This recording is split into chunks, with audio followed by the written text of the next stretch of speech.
Hello මේ ඔයගලන්ට පේනවද මොනවද කියලා මම හදන්නේ මේ තමයි මගේ ගස්වල හැදිච්ච මේ මිරිස් අර දිග හරල් වැර්ණිය මිරිස් ඒවා. ඉතින් මම උයලා නැහැ.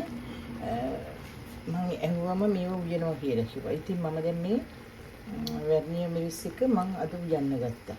හැබැයි දැවිල්ල නම් පොඩ්ඩක්වත් නැහැ. මම මේ දැන් දිය කිරි දාලා මේ ලිපේ තියලා තියෙන්නේ. මම රස බැලුවා ඇත්තටම රසයි ඒකේ අර හොදි වගේ තියෙන ඒවා අරන් බැලුවම හරි රසයි. දැන් ඊට පස්සේ මේක තව තැන් ටිකක් තැම්බෙනකන් ඉඳලා මිටි කිරි ටික දාලා ගන්නවා. එතකොට මම ඔයගලන්ට පෙන්නන්න. මේ දැන් මම මිටි කිරි වලට මේ full powder එක දැම්මා. දාලා තව චුට්ටක් වතුර ටිකක් දානවා ඒකේ. එතකොට හොඳට මිටි කිරි හැදෙනවා.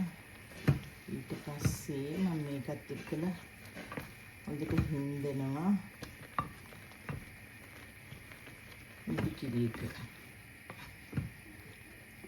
ඒ චුට්ටක් වතුර දාන්න. එතකොට හොඳයි. අන්න එහෙම දාලා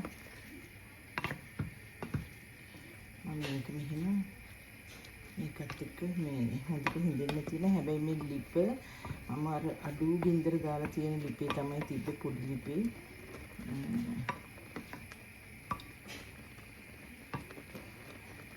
මේ මගේ ගස්වල මිරිස්. මම දැනන් හිටියේ මේ මිරිස් මෙහෙම උයනවා රසයි කියලා. ඇත්තටම රසයි. මේ බලමුද? මේක ඇති. දැන් අපි මේක ටිකක් තැම්බෙන්න වහලා තියලා තව ටිකකින් බලමු.